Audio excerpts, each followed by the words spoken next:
बिस्मिल्लाहिर्रहमानिर्रहीम। मैं हूं नारावाला और आप देख रहे हो नारवा लिटरेरी सोसाइटी।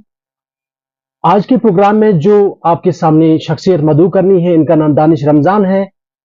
पेशे से दानिश रमजान एक फिटनेस ट्रेनर है, नारवा से बिलोंग करते हैं। आज के इस प्रोग्राम में जिस मौजू पे हमें बात करनी है वो है हेल्थ फिटनेस। आज के प्रोग्राम में जो दानिश रमजान के साथ बातचीत होगी वो फिटनेस और हेल्थ के बारे में होगी। तो एक शेर से मैं इनको आपके सामने मदऊ करना चाहूंगा। नहीं है ना उम्मीद इकबाल अपनी कश्तवीरा से, नहीं है ना उम्मीद इकबाल अपनी कश्तवीरा से, जरा नम हो तो ये मिट्टी बहुत जरखेज है साकी। आपके सामने पेश खिदमत है ये खास बातचीत दानिश रमजान के साथ। आपका इस्तकबाल है हमारे इस प्रोग्राम मुलाकात में। बातचीत जो हमें आपके साथ करनी है वो सेहत के हवाले से है। दानिश, सबसे पहले हमें आप हमारे नाजरीन के लिए भी थोड़ा सा आपने ब्रीफ इंट्रोडक्शन दी। आप कहाँ रहते हो और कहाँ किस माहौल में आपने परवरिश पाई? बहुत बहुत शुक्रिया आपका मंजूर साहब। जैसे कि मैंने आपको पहले भी बोला था कि मुझे प्लीज़ टाइम दीजिए कि मुझे अपनी बात रखनी है आगे, क्योंकि मैं जो अपने बारे में कहना चाहूँगा ये कि मेरा नाम दानिश रमजान है और मैं फतेहगढ़ में रहता हूँ। बेसिकली आते हैं मलपुरा के साथ ही। तो मैंने जो बचपन की पढ़ाई की है इधर ही की है, आपके अंडर भी की है। तो फिटनेस में पिछले 3 साल से हूँ, पावर लिफ्टिंग करता हूँ बेसिकली। तो बहुत सारे अचीवमेंट्स हैं मुझे इसमें। Mister Kashmir, south Kashmir, north Kashmir में जीता हुआ है मैंने जी। तो मेरा जो मोटिव यही है कि मैं अपनी सोसाइटी को फिट रखूं, और मेरा जो मेन मोटिव है, सबसे बड़ा मोटिव जो है कि अपनी सोसाइटी को ड्रग फ्री करूं। जी दानिश, हमें भी खुशी होती है कि हमारे नारवाव से जो कोई भी टैलेंटेड पर्सन है, मुझे खुशी होती है कि उनको लोगों के सामने मदऊ करूं मैं। दानिश, आप पावर लिफ्टिंग के बारे में थोड़ा सा बताएं कि ये स्पोर्ट क्या है? बेसिकली पावर लिफ्टिंग और आजकल एक कंफ्यूजन चलता है क्योंकि ज्यादा अवेयरनेस नहीं है इस स्पोर्ट के बारे में। पावर लिफ्टिंग और वेट लिफ्टिंग को कंबाइन करते हैं, लेकिन रियलिटी में जो है पावर लिफ्टिंग अलग स्पोर्ट है और वेट लिफ्टिंग अलग स्पोर्ट है। पावर लिफ्टिंग में हमें 3 लिफ्ट्स मिलती है। पावर लिफ्टिंग की गेम जो होती है बेसिकली स्ट्रेंथ की गेम होती है। जैसे आपने सुना होगा बॉडी बिल्डिंग बहुत मशहूर है, उसमें आपको बनाने होते हैं मसल वसल, जितना आप बड़ा दिखोगे उतना वो आप जीत सकते हो उसमें। लेकिन पावर लिफ्टिंग इसके अगेंस्ट है। फॉर एग्जाम्पल अगर वहां पे आपको मसल बनाने होते हैं, पावर लिफ्टिंग में आपको अपनी स्ट्रेंथ का मुजाहरा करना होता है कि आप कितने स्ट्रांग हो, कितना वजन उठा सकते हैं। तो इस सपोर्ट में 3 लिफ्ट्स मिलती है आपको। आपको बेंच पे लेटना होता है, ऐसे करके फिर उठाना होता है, और एक और होता है डेड लिफ्ट। तो एक और लिफ्ट होती है जिसको हम स्क्वाट बोलते हैं। तो इन 3 लिफ्ट्स को आपको ज्यादा से ज्यादा मैक्सिमम वेट उठाना है जीतने के लिए। हमारी सोसाइटी में देखा जाए तो हेल्थ और फिटनेस के हवाले से ज्यादा लोग जो है वो ज्यादा हमारे खासकर हमारे नौजवान जो है वो ध्यान नहीं देते हैं। उनके लिए जो पावर लिफ्टिंग की बात की आपने, इसमें क्या स्कोप है? जी। बेसिकली अगर हम देखें पावर लिफ्टिंग आज से 2 साल 3 साल पहले जब मैंने स्टार्ट की थी, हर कोई बोलता था कि यार इसमें कुछ नहीं है, क्या करेगा इसमें आगे जाके, ये वो कुछ नहीं है, बस फजूल वेस्ट ऑफ टाइम है आपका। लेकिन आजकल हम देखते हैं श्रीनगर में लगातार कॉम्पिटिशंस हो रहे हैं, बारामूला में लगातार कॉम्पिटिशंस हो रहे हैं। जो लड़का फॉर एग्जाम्पल मेहनत करता है, फर्स्ट आता है कंटिन्यू किसी बड़े कॉम्पिटिशन में, उनको स्पॉन्सरशिप मिलती है, उसको फिर नेशनल के लिए ले जाते हैं। तो किसी बंदे ने अगर नेशनल में गोल्ड लाया तो वो तो ब्रांड ही बन जाता है, क्योंकि आजकल सोशल मीडिया का जमाना है, उसको इतने ब्रांड प्रमोट करते हैं। फॉर एग्जाम्पल अगर वो, मुझे लगता है पावर लिफ्टिंग अभी ग्रो हो रही है बहुत ज्यादा इस साल, मतलब अगले 2-3 साल में बहुत क्रेज होगा पावर लिफ्टिंग का एज कम्पेयर टू पीछे जो था। दानिश, आपने कहा कि mister Kashmir, mister north Kashmir as well as south Kashmir, जी। आपने हर जगह आपने अपना लोहा मनवाया। जी। दानिश, आप बताएं कि पावर लिफ्टिंग में आज के वक्त में ये सारी अचीवमेंट्स हासिल करने के लिए आपने किन किन मरहलों से गुजरे आप? जी। तो बहुत ही सेक्रीफाइस करना पड़ा। अगर मैं एक्सप्लेन करने बैठ जाऊं तो मुझे नहीं लगता टाइम खत्म हो जाएगा, लेकिन मेरी एक्सप्लेनेशन खत्म नहीं होगी, क्योंकि मुझे बहुत ज्यादा सेक्रीफाइस करना पड़ा, बहुत ज्यादा। हत्ता कि मैं ये अभी ओपन रखूंगा ये कन्वर्सेशन में, आपको दिल की बात बताता हूँ। जब मैं अपने स्ट्रगल फेज में चल रहा था आज से 2 साल पहले, कभी कभी फटी चप्पल पहन के जाना पड़ता था जिम, लेकिन पैशन था अंदर कि हाँ जाऊंगा, अच्छा टाइम भी आ गया, इसी से अच्छा टाइम आएगा। तो कोई सपोर्ट नहीं था, फैमिली भी, उनको भी पता नहीं था कि पावर लिफ्टिंग क्या चीज होती है क्या नहीं होती है। बट मुझे अपनी ड्रीम पे पूरा विश्वास था कि हाँ मैं इस फील्ड में मेहनत करूंगा, मैं जी। अपॉर्चुनिटी बनाऊंगा इस फील्ड में और उसको उस अपॉर्चुनिटी को ग्रैब करके आगे चलूंगा। तो उसी की वजह से मैंने इतने सारे टाइटल्स जीते। तो कोई ऐसा इंसान जो आपकी लाइफ में जिसने आपको बहुत एनकरेज किया ये सारे जो आपने अचीवमेंट्स हासिल की इनको जीतने के लिए? अनफॉर्चुनेटली मुझे ऐसा कोई बंदा नहीं मिला, क्योंकि फादर अगर होते, उनको फादर जो है उनको अगर समझ होती पावर लिफ्टिंग, वो डेफिनेटली सपोर्ट करते, लेकिन जी। उनको समझ नहीं थी, क्योंकि आजकल जो फॉर एग्जांपल जो पढ़े लिखे हैं उनको भी पता नहीं है पावर लिफ्टिंग के बारे में। मेरे फादर जो, उन्होंने ज्यादा कुछ पढ़ा लिखा नहीं है, तो उनको तो टोटली पता ही नहीं था। अनफॉर्चुनेटली मुझे कुछ मिला, कोई मिला नहीं, लेकिन अल्लाह को यही करना था, कोई नहीं लाना था मेरे रास्ते में, तो मैंने अपने दम पे ये सारा कुछ किया। माशाल्लाह आप सेल्फ मेड हो। जी। सो आप बताएं कि जैसे फॉर एग्जांपल हमारे भी मेरे भी कुछ दोस्त लोग हैं जिन्होंने रिसेंटली जिम ज्वाइन किया या पावर लिफ्टिंग में अभी भी उनको एक आपको देख के इंटरेस्ट बढ़ गई, तो एक आध हफ्ते या 2 हफ्तों के लिए तो पूरा इंसान डेडिकेटेड रहता है, उसके बाद आपके साथ जैसे आपने टिल डेट मुझे नहीं लगता कि आप किसी दिन एक्सरसाइज को छोड़ते होंगे, तो कैसे डेडिकेटेड कैसे रहना पड़ता है, कैसे आप खुद को डेडिकेटेड करते हैं? जी, एक्चुअली मसला क्या है, जिसको आगे गोल होता है वो उसको डेडिकेटेड रहना पड़ता है। बट आज के जो लड़के हैं, मैक्सिमम लड़के, वो क्या करते हैं, वो एज ए टाइम पास करने जाते हैं जिम। चलो जिम जाएंगे, थोड़ा सा घूमेंगे, ये वो करेंगे, लेकिन उसको जिम नहीं बोलते, उसको हम वर्कआउट नहीं बोलेंगे, उसको टाइम पास बोलेंगे। अगर कोई, मैं जैसे आपने बोला, यहाँ के मलपुरा के जो टीचर्स हैं, मैक्सिमम टीचर्स मेरे पास आते हैं, जब उनको पता है कि दानिश के पास नॉलेज है, क्योंकि नॉलेज मैटर करती है, आपकी एज मैटर नहीं करती। मैं अभी 23 इयर्स का हूँ, तो मैं अल्लाह की मदद से किसी को भी ट्रेन कर सकता हूँ, चाहे किसी को फैट लॉस करना हो, किसी को वेट गेन करना हो, नॉलेज बात करती है। ये नॉलेज मुझे कैसे ही, जब मैं चलता गया, क्योंकि अगर मैं भी गया होता 2-3 हफ्ते ऐसे, तो चौथे हफ्ते मेरी जो मोटिवेशन है वो डाउन हो गई होती, तो मैं इस मुकाम पे नहीं पहुंचा होता। तो सबसे बेस्ट तरीका यही है कि आप 2 मंथ का गोल रखो। फॉर एग्जाम्पल, अगर आपको फैट लॉस करना है, तो आप एक काम करो कि मुझे 2 महीने में 2 किलो कम करने हैं। रियलिस्टिक गोल रखो, ये नहीं कि मुझे 2 महीने में 50 किलो कम करने हैं, वो होगा नहीं। तो जैसे आप रियलिस्टिक गोल आगे रखोगे, आपको डिसिप्लिन खुद ही आएगा, आपको मजा आएगा वर्कआउट करने में, जब आप रियलिस्टिक गोल रखोगे आगे। तो आप कैसे खुद को एजुकेट करते हो हेल्थ के हवाले से? जी, बेसिकली इतनी सारी बुक्स पढ़ी हैं, और आजकल तो सोशल मीडिया का जमाना है, जरूरी नहीं है आप यूट्यूब पे जाओ, क्योंकि यूट्यूब पे जो भी नॉलेज होती है वो तो व्यूज के लिए होती है। जी। वो अनाप शनाप बक देते हैं, उसके में मिलियन व्यूज आ जाते हैं। सबसे बेस्ट चीज है बुक्स पढ़ो। गूगल पे आर्टिकल आता है, कोई किसी बड़े, जिस बंदे ने अचीव किया होता है कुछ भी, क्योंकि उसने तो ऐसे अचीव नहीं करा, उसने भी कुछ रिसर्च करके कुछ अचीव करा होता है, तो उसको फॉलो करके उससे सीखते हैं। जो हमसे बड़ा है 10 साल 15 साल, जिसने पूरा अचीव कर रखा है, तो उससे सीखते एक पॉइंट यहाँ से, एक यहाँ से, एक यहाँ से, फिर वो अपने ऊपर अप्लाई करके फिर अपने क्लाइंट्स को। बुक्स की बात की आपने, तो बुक्स के बारे में थोड़ा बताएं कि आपकी लाइफ में बुक्स का कितना रोल है, और किन किन ऑथर्स को या किन किन बुक्स को आपने टिल डेट हेल्थ के हवाले से पढ़ी होगी? जी, बेसिकली मैं बुक्स को ज्यादा इंक्लूड नहीं करूंगा, क्योंकि मैं गूगल पे ही पढ़ता हूँ, इजी हो जाता है, हमें फोन की आदत रहती है, तो मैं थोड़ा सा टाइम सॉफ्ट कॉपीज पढ़ते हैं। हाँ, तो सॉफ्ट कॉपीज में, और बड़े बड़े इन्फ्लुएंसर है, जैसे फॉर एग्जांपल इंडिया में अगर हम देखेंगे, गुरुमान एक है, गुरुमान करके बहुत बड़ा फिटनेस इन्फ्लुएंसर, बहुत ही ज्यादा नॉलेज भी है, उसके पास फैन फॉलोइंग है। एक और है जीत सलाल, उनके पास बहुत ही साइंस की भी नॉलेज है, बहुत ज्यादा। तो इन जैसे बंदों को फॉलो करके, जो वो बोलते हैं उनको राइट डाउन करके, फिर उन पे अपना वो मतलब रिसर्च करके क्या है क्या है नहीं, थोड़ा थोड़ा नॉलेज, क्योंकि नॉलेज से ही बंदा दूसरे को ट्रेन कर सकता है। आप किसको इंस्पिरेशन समझते हो हेल्थ के हवाले से? अच्छा, हेल्थ के हवाले से इंस्पिरेशन मैं किसी को नहीं मानता। मतलब किसी इंसान को देख के आपको भी जज्बा आया होगा कि मुझे भी बिल्कुल ऐसे ही बॉडी बनानी, या ऐसे ही अपने हेल्थ को लेके कॉन्शियस हो गए? नहीं, ऐसा तो कोई नहीं है, लेकिन हाँ, बचपन से था कि देखो मसला क्या है एक्चुअली इंस्पिरेशन का कोई, क्योंकि जब बचपन में बंदा होता है तो वो किसी को देखता है कि हाँ मुझे ऐसी बॉडी बना, लेकिन मेरे साथ ऐसा कोई सीन नहीं हुआ। मैं पढ़ाई में बहुत ब्राइट था, आपसे पढ़ा है तो आपको भी पता होगा, बट मुझे ये था कि मुझे लाइफ में कुछ हटके करना है, किसी और फील्ड में जाना है, क्योंकि फिर मैं ऐसे ही पावर लिफ्टिंग में आया, पावर लिफ्टिंग में जैसे आया ऐसे ही as a time pass power lifting करता था। मतलब कैसे स्ट्राइक हो गया आपको माइंड में कि मुझे यही काम करना है? मुझे देखो एक्चुअली मसला क्या, हाँ ये बहुत अच्छी स्टोरी, हाँ ये बहुत अच्छा क्वेश्चन पूछा आपने। जैसे मैं पहले पढ़ाई करता था, बिल्कुल भी मन नहीं होता था, फॉर एग्जाम्पल, फिर मैं एक दिन क्या हुआ ना कि थोड़े बहुत हालात खराब हो गए इधर उधर, तो मैंने जिम जाना स्टार्ट कर दिया। जैसे मैं जिम जाने लगा, मैं बहुत कनेक्टेड हो गया जिम के साथ। मैंने बोला ये तो एक अच्छी फील्ड है, और फिर थोड़ा थोड़ा सीखते गया। तो उसकी वजह से मैं पावर लिफ्टिंग के साथ एडिक्ट हो गया।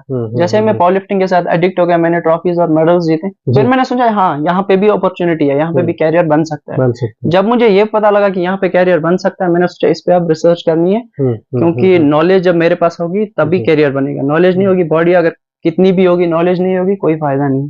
तो ऐसे ही करके मैं फिर आर्टिकल्स पढ़ता गया, बड़े बड़े इन्फ्लुएंसर्स है उनको फॉलो करता गया। तो सबसे पहले आप बात करें कि आपने सबसे पहले जिम ज्वाइन करना, मतलब ज्वाइन किया आपने और एक्सरसाइज करना शुरू किया, तो कहाँ पे जाया करते थे आप? क्योंकि हमारे आसपास आज से अगर मैं मान के चलें कि हमारे इस एरिया की बात करें, हमारे नारवा की बात करूं मैं, तो अपने नारवा में शायद हीवन में हाल ही जिम शुरू हुआ। तो सबसे पहले शायद if I am not wrong शीरी में शुरू हुआ था। जी। आप वहां जाया करते थे या कहीं और आपका आना जाना था? नहीं, बेसिकली मैं शीरी जाता था, डेडिकेटेड था बहुत वर्कआउट्स के साथ, क्योंकि जो वर्कआउट के लिए मैंने करा है वो आई डोंट नो कोई और कर सकता है। क्योंकि आजकल लड़के को अगर गांव में जिम होता है डोर पे, तो वो वहां जाने से भी कतराता है कि यार कहाँ जाएगा ये। लेकिन मैं क्या करता था, दिन में काम पे होता था, बहुत ही ज्यादा टायर्ड होता था, बहुत ज्यादा एग्जॉस्ट होता था। तो फिर शाम को घर आता था इवनिंग में, तो पापा बोलते रेस्ट कर, थक गया तो कहाँ जा रहा है। तो मैं बोलता था मैं थोड़ा चक्कर लगाने आता हूँ, लेकिन उनको नहीं पता था मैं जिम जाता था। वहां से भी बॉडी पूरी एग्जॉस्ट होती थी, लेकिन माइंड एग्जॉस्ट नहीं होता था, बॉडी होती थी एग्जॉस्ट। फिर मैं वर्कआउट करता था शीरी में, यहाँ से शीरी लगभग 3 किलोमीटर। कौन से जिम की बात कर रहे हो? वो जो पेट्रोल पंप के पास पड़ा है अभी नया, तो बशीर अंकल का जिम है वो। तो उनको फिर बॉलीवुड भी बोलते हैं, तो उन्हीं का जिम था। उनका पहले जिम इस मेन मार्केट में था, फिर उन्होंने शिफ्ट किया उधर। फिर मैं नाले करके वहां जिम जाता था, अपना पूरा वर्कआउट करता था उधर, फिर वहां से पैदल आया था। मतलब रिटर्न 6 किलोमीटर में पैदल चलता था और अपना वर्कआउट करता था वहां पे। दानिश, हेल्थ के हवाले से हम बात कर रहे हैं, आप बताएं कि हमारी सोसाइटी में, क्योंकि यहाँ पे वेलनेस के हवाले से ज्यादा जानकारी नहीं है हमारी सोसाइटी में, और खुशकिस्मती की बात अगर हम माने तो हमारी सोसाइटी उतनी पोल्यूटेड नहीं है। तो दूसरा पहलू देखा जाए तो हमारे नौजवानों में अक्सर बेशतर, हमारे घरों में देखा जाए तो आज के वक्त में ज्यादा काम करने का अभी वो खत्म हो गया, वो कल्चर। घरों में जो काम किया करते थे एक जमाने में, जो जैसे हमारे फादर्स और फोर फादर्स हुआ करते थे, तो आज के वक्त में हमारे नौजवान जो है कैसे डेडिकेटेड रहेंगे इस हेल्थ के हवाले से? जी। तो सबसे मेन रीजन जो है, आजकल का जो लाइफस्टाइल है बिल्कुल चेंज हो गया है, जो मैं देख रहा हूँ, जो मैं पढ़ता हूँ। क्योंकि हमारे जो फोर फादर्स से, ग्रैंड फादर से जो भी थे, उनका खान पीन, उनका रहना सहना बिल्कुल टोटली डिफरेंट। आजकल कोई नया ही कश्मीर दिख रहा है मुझे एज पर डाइट के हवाले से। क्योंकि आज की मैं डाइट जो देखता हूँ वो बिल्कुल जहर है, खासकर स्पेशली कश्मीर में। अगर आप दिल्ली जाओगे, बाहर जाओगे, वो थोड़ा कॉन्शियस रहते हैं। हाँ, उन्होंने 1-2 बार हफ्ते में चीट मील खा लिया, बट वो अगले 5 दिन ये याद रखते हैं हाँ हो गया, बस हो गया। लेकिन कश्मीर में ये प्रॉब्लम है कि यहाँ पे खाता ही जाता है बंदा, जंक जो भी होता है। और आजकल के जो बच्चे हैं उनके रिलेटेड में बहुत ज्यादा मतलब परेशानी होती है उनको देख के। क्योंकि 15-16 साल के लड़के होते हैं, उनका वेट होता है 120 kg, 110 kg, जो कि मुझे नहीं लगता हमारे फादर्स का हुआ करता था। वो 60-70 kg के ज्यादा से ज्यादा हुआ करते थे। वो टोटली डिपेंड करता था उनके खान पीन पे। वो फॉर एग्जाम्पल जो प्रोसेस्ड फूड है उनको पता ही नहीं था KFC क्या होता है, बर्गर क्या होता है। वो घर पे फॉर एग्जाम्पल हमारे पास वारी होती है, वहां से फ्रेश लाके फ्रेश कुक करके वो खाते थे। और सबसे इम्पोर्टेंट चीज, वो हरकत में रहते थे। फॉर एग्जाम्पल यहाँ गए चक्कर लगाने, वहां गए, यहाँ गए, काम किया, तो उनके बॉडी पे जो ना वो ओबेसिटी नहीं आती। और उस चक्कर में क्या होता था कि उनकी हेल्थ भी सही ढंग से रहती थी। लेकिन आज बिल्कुल उल्टा है। एक तो बंदा जंक खा रहा है, ऊपर से हरकत भी नहीं कर रहा है। एक तो घर पे वो फॉर एग्जांपल अगर उसने चिकन लाया, चिकन एक हेल्दी चीज है, बहुत ज्यादा हेल्दी, इतना प्रोटीन है उसमें। उसको आप अगर बॉईल करके नहीं खा सकते, कोई बोलता है मुझे हजम नहीं होता है, डाइजेशन इशू या कोई ब्लोटिंग होती है, उसको थोड़ा सा नमक वमक करके आप थोड़ा सा टेस्टी बना सकते हो। लेकिन आप डालते हो फजूल का तेल, डालते हो पूरा पता नहीं कौन कौन से मसाले डालते हो, वो जहर बन जाता है, थोड़ी खाना बन जाता है। वो जब आपके पेट में जाता है वो एक्सेस फैट बन जाता है, फिर आपकी बेली निकलती है। तो बेली निकली, फिर आप बोलते हो कि मुझे जिम जाना है। आप क्यों नहीं वहां पे कंट्रोल कर रहे हो डाइट को? स्टार्टिंग में चिकन को चिकन की तरह खाओ, नेचुरल फूड खाओ, नेचुरल को। जी, कैरियर अपॉर्चुनिटीज के हवाले से बात करेंगे हम, स्पोर्ट्स को लेके। पावर लिफ्टिंग में एक इंसान कहाँ तक पहुंच सकता है? जी, एक्चुअली रिसेंटली जो है श्रीनगर का एक लड़का है, मोमिन खान है, मोमिन खान है उसका नाम, उसने भी पावर लिफ्टिंग, वो 25 इयर्स का है, तो उसने भी पावर लिफ्टिंग में अभी उसने 5-6 बार मिस्टर कश्मीर रह चुका है पावर लिफ्टिंग में, बहुत ही अच्छा मेहनती लड़का है। तो उसने उसको भी बैकग्राउंड कुछ नहीं था बिल्कुल, लेकिन जब उसने मेहनत की, जब बंदा इंटेंट दिखाया है मेहनत करने की, तो आगे पीछे से आते हैं, नहीं बंदा इस पे इन्वेस्ट करेंगे तो हम भी आ जा सकते हैं, तो वो खुद तक रहता है। अपॉर्चुनिटी क्रिएट करना एक, हम ये नहीं कर सकते कि घर पे बैठ के हम अपॉर्चुनिटी का वेट करें। फॉर एग्जाम्पल अगर आप किसी भी फील्ड में जब आप एक्स्ट्रा एफर्ट करते हो तो चारों को भी लगता है नहीं भाई ये बंदा आगे जा सकता है, हम इस पर पैसा लगाएंगे। तो वही सीन है पावर लिफ्टिंग में भी, जैसे आपको पावर लिफ्टिंग में ज्यादा मेहनत कर रहे हो, आप ज्यादा वेट उठा पाओगे, तो आप ज्यादा टैलेंटेड, आपकी नॉलेज होगी पावर लिफ्टिंग में, तो आगे पीछे से जो भी स्पॉन्सर्स हैं आजकल ज्यादा आते हैं, पहले नहीं आते थे, ज्यादा स्पॉन्सरशिप मिलती है, वो भी आपके पैसा लगाएंगे। तो आप जैसे नेशनल में गए, नेशनल के बाद आपको जॉब सिलेक्शन मिल जाती है रेलवेज में कुछ करके, जैसे आपने नेशनल में सिलेक्शन गोल्ड मारा तो आपको जॉब सिलेक्शन वहां पर मिल जाती है। तो एक्सरसाइजेस का क्या रोल है? बाकी जो माना 24 आवर्स में से एक आध घंटा आपने निकाले एक्सरसाइजेस के लिए, बाकी जो 23 घंटे बचते हैं उन पे क्या इम्पैक्ट रहेगा आपका पावर लिफ्टिंग या एक्सरसाइजेस का एक नॉर्मल इंसान? तो बेसिकली जब आप वर्कआउट करने जाते हो, आप ये चेंज अपना खुद ही मतलब आराम से रियलाइज कर सकते हो। आप घर पे बैठे हो, आपने कभी वर्कआउट नहीं किया, आप जब वर्कआउट करने जाते हो तो आपकी बॉडी ना वो लेजीनेस से बाहर आ जाती है। जो आप लेजी होते हो घर पे रेस्ट कर करके, आपका फैट होता है ये वो पूरा कुछ, आप एक चीज करो, जो ओबीस इंसान होगा ना वो मेंटली भी, उसको मेंटली भी होगा ये कि हाँ मैं ये हूँ, ये स्ट्रेस ज्यादा होगा एज कम्पेयर जो बंदा फिटनेस में है, जिम जा रहा है।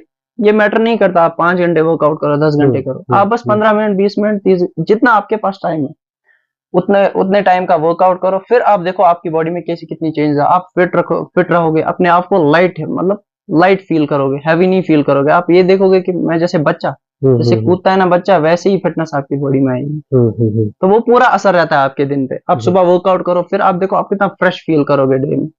जब आजकल के जो है वो 9 बजे नींद से उठते हैं, कौन सा फ्रेश फील करेंगे। जी, तो मनशियात के हवाले से थोड़ा बात करेंगे हम, हेल्थ को लेके। आज के वक्त में जो हमारे कश्मीर के नौजवानों की बात करें तो ज्यादा से ज्यादा लोग जो है, इवन की गर्ल्स भी आज के वक्त में मनशियात में वो इस दलदल में फंसे हुए हैं। तो इस हवाले से थोड़ा सा बताएं कि हेल्थ को लेके कितना कॉन्शियस रहना चाहिए। जो पैसा वो गलत कामों में उसको यूटिलाइज करते हैं, एक अच्छा हार्ड अर्न मनी जो रहता है, उसको अगर ये कामों में, हेल्थ को फिट रखने के कामों में हम उसको इन्वेस्ट करें तो कैसा रहेगा सोसाइटी में? तो हमारी अनफॉर्चुनेटली जो हमारे कश्मीर में है बहुत चल रहा है। मैंने कभी एक्सपेक्ट नहीं किया था ये होगा, ये सीन होगा, और दिन दिन अब अभी फॉर एग्जाम्पल तो बढ़ता ही जा रहा है, बढ़ता ही जा रहा है, तो कम होने का नाम नहीं ले रहा।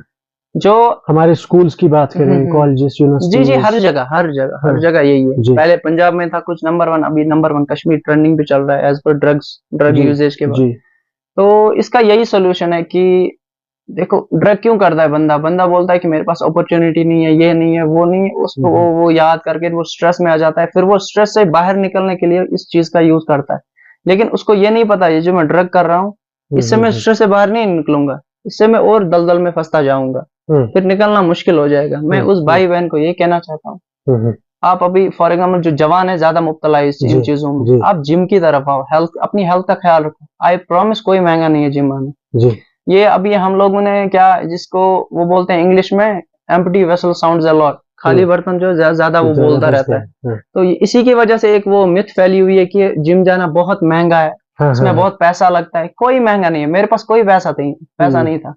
मैं बोलता हूँ मैंने जो भी टाइटल्स जीते हैं बिल्कुल मुफ्त में जीते हैं। बस मेरा जो पैशन था वो था मेरे पास। पैशन आपके पास भी होना चाहिए, पैशन कोई खरीदा नहीं जा सकता, आप में होता है। तो फिटनेस की तरफ आइए, कोई महंगा नहीं है। आप फॉर एग्जांपल 300-400 आपकी फीस हो गई जिम की, अगर आप पर्सनल ट्रेनर किसी से ले रहे हो तो 600 रुपए उसके रख लो, मतलब कि यही 1000 रुपए में आप खुद को mentally as well as physically fit रख सकते हो। क्योंकि अगर आप फिजिकली फिट हो तो वो आपके मेंटल स्टेट पे भी इफेक्ट करता है। जब आप फिजिकली फिट नहीं हो तो आपके माइंड में ये रहता है कि मैं फिजिकली फिट नहीं हूँ, I am not able to do this, तो वो इफेक्ट फिर माइंड पे बढ़ जाता है। तो एक और बात है कि स्पोर्ट्स में कुछ नहीं है। आप देख लो स्पोर्ट्स, मोहम्मद सिराज की बात कर लेते हैं जो इंडियन क्रिकेटर है, उसकी स्टोरी देख के मुझे रोना आ गया खुद। मैं बोलता हूँ ये कहां से कहां पहुंचा, क्रिकेटर था। ऐसे ही बाकी स्पोर्ट्स मैन है जिन्होंने बहुत कुछ अचीव करा है अपनी लाइफ में। वो कहाँ से उठे? बिल्कुल नीचे से, जीरो लेवल से उठे। उनके पास कुछ नहीं था, लेकिन उनके पास विजन था, एक पैशन था, उसी को फॉलो करके उन्होंने अपना कैरियर बनाया। फिटनेस सर्विसेज की बात करें थोड़ा, कि फिटनेस के हवाले से आप बताएं कि आप किन किन सर्विसेज को ऑफर करते हो, खासकर जो नौजवान लोग जो है इसमें दिलचस्पी जो लेते हैं हेल्थ के हवाले से या फिटनेस के हवाले से, कौन कौन सी सर्विस आप देते हो? जी, बेसिकली मैं अभी फिलहाल हीवन में ही हूँ। जब तक इंशाल्लाह मलपुरा में भी हो जाएगा, तो मलपुरा मुझे प्लान है इंशाल्लाह मलपुरा में डालने का फिटनेस सेंटर एक, जो कि बहुत लेडीज के लिए भी होगा और मेंस के भी, जेंट्स के भी होगा। तो लेडीज के भी कॉल्स आते हैं बार बार, कोई किसी की फॉर एग्जांपल वाइफ होती है कि उसका weight gain, sudden weight gain हो गया, ये वो सारा कुछ। फिलहाल अभी मेरे पास जो भी बंदे आते हैं उनको मैं वेट लॉस कराता हूँ। कोई बंदा ज्यादा मोटा होता है, ओबीस होता है, तो उनका मैं वेट लॉस कराता हूँ गारंटीड रिजल्ट्स के साथ। मेरे साथ आए, मेरे साथ ज्वाइन करें, 1 2 3 महीने में उनकी बॉडी बिल्कुल डिफरेंट होगी। तो किसी बंदे का वेट बहुत कम अंडर वेट होता है, वो बहुत ज्यादा पतला होता है, उसको वेट गेन करने में मैं उसकी हेल्प कर सकता हूँ मेरे साथ, अगर वो आएगा कंटिन्यू बेसिस पे। ये नहीं कि 7 दिन आए 8वें दिन में, उसको कंटिन्यू बेसिस पे आना पड़ेगा। और फॉर एग्जांपल नॉर्मल फिटनेस जो है, कार्डियो वार्डियो जो भी रहता है, क्योंकि 50+ जब होता है बंदा, उसको फिर वेट गेन वो ये थोड़ा मुश्किल हो जाता है, वो अपने आप को फिट रखने के लिए मेरे पास आ सकता है। और किसी को पावर लिफ्टिंग करनी हो, किसी को ये, क्योंकि मैं ये बात बताना चाहता हूँ इधर कि जैनपुरा का लड़का आया मेरे पास कल नहीं तो 5 7 दिन पहले, उसने मैसेज की कि भाई मैं आपके वीडियोस देखता हूँ, ये वो, ये मैं लिटरली सच बता रहा हूँ, वो अभी भी आता है मेरे पास इवन में। तो उसने बोला भाई कि मुझे भी पावर लिफ्टिंग करनी है, बहुत अरसे से बोल रहा था कि मुझे भी पावर लिफ्टिंग करनी है जो आप करते हो। मैंने बोला आपको इजी पड़ जाएगा, अगर आप बारामूला में कंप्यूटर करने चाहते हो तो बारामूला में इतने सारे जिम्स हैं, या शीरी में भी कर सकते हो। उसने बोला नहीं, उसने जो वर्ड बोला ना, उसने मुझे इतना मोटिवेट किया, मैंने बोला मैं रुक नहीं सकता। उसने बोला मैं आपसे इंस्पिरेशन लेता हूँ, मैं आपसे इंस्पायर हुआ हूँ, आपके वीडियो, मुझे पता ही नहीं था पावर लिफ्टिंग क्या होती है, मैंने आपको देख कर कि पावर लिफ्टिंग ये जानना स्टार्ट किया, वो आज वहां से मेरे पास हीवन आता है पावर लिफ्टिंग के लिए। तो किसी भाई को पावर लिफ्टिंग करनी हो, कुछ भी करना, वो मेरे पास आ सकता है। वेट गेन और वेट लॉस की बात की जी। आपने, तो यूजुअली हमारे सोसाइटी में जो कॉन्सेप्ट है जिम का या पावर लिफ्टिंग का, बड़े बड़े डोले होना या बड़ा स्ट्रक्चर होना, जी, जी। आपका उतना लीन स्ट्रक्चर है, तो ये इसका कॉन्सेप्ट बताएं कि क्या ऐसे ही जो आपका स्ट्रक्चर है, ऐसा एक्सेप्टेंस है इस स्ट्रक्चर की, या बड़े जो बॉडी जो डोले या वगैरह उसके बारे में बताएं थोड़ा। जी, जी, जी। तो हमने ना लैक ऑफ नॉलेज की वजह से अपने गोल्स को ना चेंज कर रखा है। जब आप फॉर एग्जांपल फैट हो बहुत ज्यादा, अगर आपकी बॉडी में फैट है बहुत ज्यादा, तो आपका गोल क्या होना चाहिए? मुझे फिट होना है। जो बॉडी बिल्डर होते हैं जिनको बड़े बड़े मसल, मैं भी बना सकता हूँ, लेकिन मेरा गोल वो है ही नहीं। मेरा गोल है पावर लिफ्टिंग, स्ट्रेंथ की गेम है, मैं स्ट्रेंथ पे फोकस करता हूँ। तो आपका जो गोल है, आपको उस पे फोकस करना है। आपको ये नहीं बोला हाँ मसल्स भी आएंगे, आपकी बॉडी शेप भी हो जाए, लेकिन आपको पहला गोल जो है वो आपको है अपनी जो एक्सेस फैट है बॉडी में जमा रखा है, उसको कम करना है। जब आप उस गोल पे पहुंचोगे, जब आप बिल्कुल लीन हो जाओगे, फिर आप बोल सकते हो कि हाँ मुझे थोड़े बहुत मसल बनाए। और रही मसल्स की बात, वो एक अलग स्पोर्ट है, वो बॉडी बिल्डिंग में आता है, और वो वहां की तरफ आपको जाने की जरूरत नहीं है। फिट का मतलब क्या होता है? हमने ये गलत कॉन्सेप्ट माइंड में रखा है कि फिट का मतलब होता है कि हमें बड़े बड़े डोले होने चाहिए, 6 पैक होना चाहिए। यही एक्सेप्टेंस है, ये है ही नहीं, ये कंसेप्ट है ही नहीं फिटनेस का। आप फिट कहीं पे भी गूगल पे सर्च कर सकते हो, fit is able to lift things. जो आप डे टू डे लाइफ में, फॉर एग्जांपल अगर आप बहुत ज्यादा फैट हो, आप दौड़ नहीं सकते, that's why you are called unfit. तो आप अनफिट इसीलिए हो क्योंकि आप दौड़ नहीं सकते ज्यादा, क्योंकि आप फैट ज्यादा कंपीट नहीं कर पा रहे हैं। तो जैसे आप अपना फैट कम करोगे, आप अच्छे से दौड़ पाओगे, आप में इंडोरेंस आएगी, आपका स्टेमिना बढ़ेगा, आप में वो लिफ्ट करने की कैपेबिलिटी आएगी, आप कुछ भी लिफ्ट कर सकते हो। उसको बोलते हैं बीइंग फिट, ना कि आपने माइंड में रखा है कि 6 पैक आने चाहिए, मतलब वो अलग गेम है, वहां की तरफ आपको जाने की जरूरत ही नहीं है। आप बस अपने आप को फिट रखो, वो बहुत है। यूजुअली जिम्स में जो बाहर जो बड़े बड़े पोस्टर्स लग रहे हैं, तो दैट्स इल्यूजन, वो इल्यूजन है, वो बस ऐसे ही होता है। क्योंकि ये बात आपने बहुत इंपॉर्टेंट बहुत बोली, क्योंकि मेरे पास जो आज क्लाइंट्स आते हैं वो कभी कभार ऐसे ही बोलते हैं काश मेरी वो बन जाए। मेरे पास इम्पॉसिबल है, क्योंकि अंदर भी देखोगे ना कि बहुत सारे जिम्स में मैं भी गया हूँ, तो अंदर भी जो बड़े बड़े पोस्टर्स लग रहे थे, बड़े बड़े डोले वगैरह, वही कॉन्सेप्ट उसका मतलब दिमाग में वो डालते हैं। तो ये कॉन्सेप्ट है या बाकी कुछ और इस सिलसिले में मुझे आपसे नहीं, वो जो भी फॉर एग्जाम्पल अगर आप जिम में जाना चाहोगे, अगर आपको कोई ट्रेनर या कोई जिम ओनर बोलेगा कि मैं आपको ऐसा बनाऊंगा, वो सरासर झूठ बोल रहा है और आपको बेवकूफ बनाने की पूरी कोशिश कर रहा है। वैसे आप नहीं बन सकते, क्योंकि आप अपना देखो कि आप कहाँ पे स्टैंड कर रहे हो, वो एक प्रोफेशनल वे में चली जाती है। फिर फिटनेस जो होती है, आप जब जिम जाओगे, ये वो अपनी पर्सनल हेल्थ के लिए है। जी। वो दूसरा जो है सिक्स पैक वाला, ये वो वाला, उसके लिए आपको बहुत सारी नॉलेज चाहिए और बहुत सारे कोचेस चाहिए आपको उसके लिए। तो वो आपकी गेम, हाँ, अगर किसी लड़के का पैशन है कि मुझे बॉडी बिल्डिंग करनी है, तब वो वहां जा सकता है। जब आपका ये गोल है कि मुझे फिट रहना, तब आपको वहां जानी, क्योंकि आप फजूल का स्ट्रेस डाल रहे हो अपने माइंड में। तो वो अलग गेम है, बीइंग फिट रहना। जबकि देखा जाए तो जिम जाने के लिए, जो अक्सर व बेशतर जो जिम जाते हैं, वो उनको ये माइंड में रखना चाहिए कि हमें रिलैक्स होना है, पीस, बॉडी को पीस मिलना चाहिए। जी, उनको ये माइंड में रहना चाहिए कि मेरा फैट जो वो कम हो जाए, मैं रन कर पाऊं, मेरी एंडोरेंस बढ़ जाए, मेरी लिफ्ट करने की जो कैपेबिलिटी है वो बढ़ जाए। इन चीजों पे फोकस करें। फूड के हवाले से थोड़ा बात करते हैं हम कि सप्लीमेंट्स, हमारे नौजवान जो है खासकर 2 दिन भी नहीं होते तो वो सप्लीमेंट्स खाना शुरू कर देते हैं। या आप बताएं कि फूड को लेके कितना कॉन्शियस रहना चाहिए, कि किस तरह का फूड खाना चाहिए हमें? जी, जैसे आपने बोला कि आजकल के लड़के हैं 2 दिन जिम करते हैं, उसके बाद सप्लीमेंटेशन पे चले जाते हैं, तो उनको पेशेंस ही नहीं है। हर किसी की चीज में पेशेंस लग जाती है। फॉर एग्जांपल मैं बताऊं इधर की, आपने जो फैट चढ़ा रखा है वो आपने 20 साल से चढ़ाया हुआ है, 20 साल से चढ़ाई जा रहे हो एक लेयर। तो आपको माइंड में ये रहना चाहिए कि मेरा पेट जो है 20 साल में बढ़ा है, इसको थोड़ा टाइम लगेगा कम करने में। हाँ, अगर आपको ज्यादा जल्दी, आप कारपेंटर के पास चले जा सकते हो, उससे बोलते हो मेरा जो पेट वो काट दो, वो होता है फास्ट। आपको ना, इसलिए मैंने बोला कि आपको गोल रियलिस्टिक रखना है कि मुझे फैट कम करना है, रियल रखना है गोल कि हाँ, 3 महीने में होना चाहिए, 4 महीने में होना चाहिए, ना कि 3 दिन में। ऐसा कुछ सीन नहीं होगा। दूसरा है कि जो आजकल के लड़के हैं उनको थोड़ा मिसगाइड करते हैं बंदे कि आप फॉर एग्जांपल जिम आ जाओ, 2 दिन के बाद सप्लीमेंटेशन ले लो, ये करो ये करो ये करो, फिर आपकी बॉडी बन जाए। ऐसा कोई सीन नहीं। सप्लीमेंट जादू नहीं है। सप्लीमेंट आपको हेल्प करता है, ना कि सप्लीमेंट ही बनाता है। आपको बेसिक जो है फूड है, आपको फूड पे फोकस करना है। जो आप फॉर एग्जाम्पल सुबह से शाम तक लेते हो, सप्लीमेंट उसको 30% ऐड करता है। फॉर एग्जाम्पल अगर आपको 100% चाहिए, 70% आपको डाइट में से लेना है और 30% एडिशन होगी सप्लीमेंटेशन में। लेकिन जब आपकी डाइट बहुत ज्यादा स्ट्रांग होगी, तब सप्लीमेंट हेल्प करेगा। जब आपकी डाइट वीक होगी, आप चाहे 2 करोड़ का सप्लीमेंट खा लो, कुछ नहीं होगा आपको सप्लीमेंट से। तो मेन यह है कि आपको डाइट स्ट्रांग रखनी है। दानिश, अपने बारे में थोड़ा बताएं कि आपका डेली रूटीन जो है, सुबह मॉर्निंग से लेके शाम सोने तक, थ्रू आउट द डे कैसे, क्या रूटीन रहता है आपका? जी, तो मॉर्निंग में मेरा क्या होता है, मैं मॉर्निंग में 6 बजे उठता हूँ, पौने 6 बजे। तो अपने क्लाइंट्स को ट्रेन करना होता है मुझे ही में। तो मैं उनको ट्रेन करके आता हूँ, क्योंकि मैं सुबह, मुझे टाइम नहीं मिलता, मेरा पूरा फोकस अपने क्लाइंट्स पे होता है। मैं चाहता हूँ जो वो मुझे पे कर रहे हैं उनको अच्छा रिजल्ट मिले। जब उनको अच्छा रिजल्ट मिलेगा तभी अवेयरनेस होगी ज्यादा, वो दूसरों को बोलेंगे ये मेरी कोशिश रहती है। तो उसके बाद दिन में अपना काम जो भी होता है उसमें बिजी रहता हूँ, और इवनिंग में मैं अपना वर्कआउट करता हूँ। हाँ, जब मुझे कॉम्पिटिशन नजदीक आते हैं तो मैं ज्यादा फिर फॉर एग्जाम्पल आफ्टरनून में भी वर्कआउट करता हूँ। तो पावर लिफ्टिंग के साथ साथ मैं भी थोड़ा पुशअप्स जो हो गए, पुलअप्स, ये थोड़ा कैलिस्थेनिक्स में आते हैं, इस पे भी फोकस करता हूँ। क्योंकि पिछली बार जब मैं साउथ कश्मीर गया था, वहां पे मैंने पुशअप्स कंपटीशन भी जीता। दानिश, आप बताएं कि हमारे घरों में जो छोटे छोटे बच्चे हैं, इनको बचपन से एक बुरी आदत डाली जाती है कि वो जंक फूड्स की तरफ रुजू होते हैं, और अर्ली एज में ओबीज या ओबेसिटी बढ़ जाती है उनकी।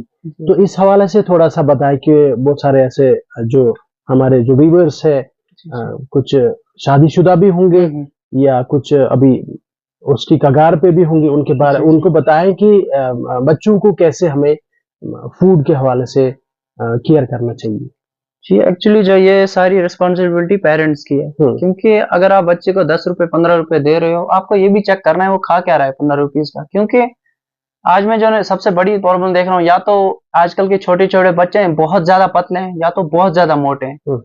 क्योंकि ये पूरा ये जो प्रोसेस्ड फूड होता है, लेज होता है, बाकी बाकी चीजें, ये उनके जो डाइजेशन सिस्टम है ये उसको उड़ा देता है। तो उसकी वजह से डाइजेशन सिस्टम जो अनबैलेंस हो जाता है, या तो वो ज्यादा ओबीज हो जाता है।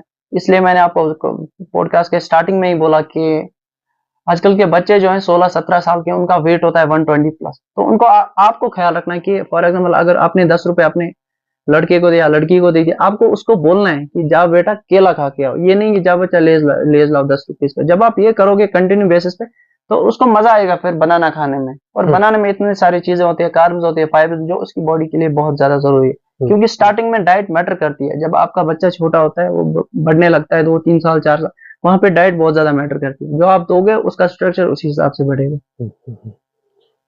जाते जाते आप बताएं कि कोई खास मैसेज, खासकर जो यूथ के लिए हमारे जो नौजवान सुनने वाले हैं उनके लिए कोई खास मैसेज देना चाहते होंगे? जी, मैं अपने भाइयों और बहनों को यही बोलना चाहूँगा कि स्पोर्ट्स में बहुत सारे कैरियर्स बना रहे हैं आजकल और बहुत अच्छी चीज़ भी है। Health is wealth.